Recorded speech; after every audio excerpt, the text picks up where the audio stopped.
ഞാനിപ്പോൾ UK താമസമാക്കിയിട്ട് ഇപ്പം 4 വർഷത്തോളമായി. ഈ 4 വർഷത്തെ എല്ലാ വർഷവും സമ്മറിൽ മുടങ്ങാതെ ഇവിടെ നടക്കുന്ന ഒരു പരിപാടിയാണ് കേട്ടോ ഇത്. ഇതിലേ ഇങ്ങനെ പഞ്ഞിമിഠായി നിന്ന് നടക്കുമ്പോൾ എന്തോ നാട്ടിലെ ഉത്സവപ്പറമ്പിലെയും പള്ളിപ്പെരുന്നാളിൻ്റെയും ഒക്കെ ഒരു വൈബ് എനിക്ക് കിട്ടാറുണ്ട്. നമ്മളൊരു സ്ഥലത്ത് താമസമാക്കി കഴിയുമ്പോൾ നമ്മളറിയാതെ തന്നെ അവിടുത്തെ പല കാര്യങ്ങളും നമ്മുടെയും കൂടെ ജീവിതത്തിൻ്റെ ഭാഗമാകും എന്നെനിക്ക് തോന്നിയിട്ടുണ്ട്. അതുപോലെ മുടങ്ങാതെ ഈ വർഷവും നമ്മൾ ഈ പരിപാടി കാണാൻ വന്നു. ആദ്യമായി വന്നപ്പോൾ ഉണ്ടായിരുന്ന ഒരു അപരിചിതത്വം മെല്ലെ മെല്ലെ ഇല്ലാണ്ടായിരിക്കുന്നു. നമ്മളുടേതായ രീതിയിൽ നമ്മൾ ഇതൊക്കെ ആസ്വദിച്ച് തുടങ്ങിയിരിക്കുന്നു.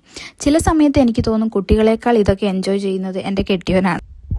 ഓരോ ഗെയിമും കാണുമ്പോഴും നാഗവല്ലി ആഭരണങ്ങൾ കാണിക്കുമ്പോഴുണ്ടാകുന്ന ഭാവവ്യത്യാസങ്ങൾ ഇങ്ങേരിൽ മാറി മറിയുന്നുണ്ടോ എന്ന് എനിക്കൊരു ഡൗട്ട്.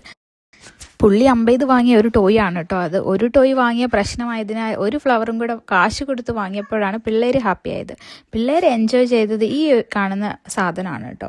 പിന്നെ കാർ റേസ് ചെയ്യാൻ വേണ്ടി പുലിയായി പോയെങ്കിലും പൂച്ചയായിട്ട് പുള്ളിക്കാരൻ തിരിച്ചു വന്നു. പിന്നെ പപ്പ പട്ടാളക്കാരനായിരുന്നു, അതുകൊണ്ട് തോക്കൊന്നും എനിക്കൊരു സംഭവമേ അല്ല എന്നും പറഞ്ഞു പോയത് അവസാനം അതും തോറ്റു തിന്നമ്പാടി തിരിച്ചു വന്നു.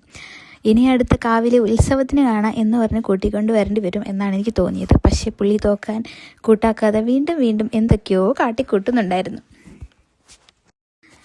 നാളെ ജോലിക്ക് പോകാനില്ലേ എന്നും പറഞ്ഞ് ഒരു വിധത്തിലാണ് പുള്ളീനെയും കൊണ്ട് ലാസ്റ്റ് ഞാൻ വീടെത്തിയത്. എന്താ അല്ലേ.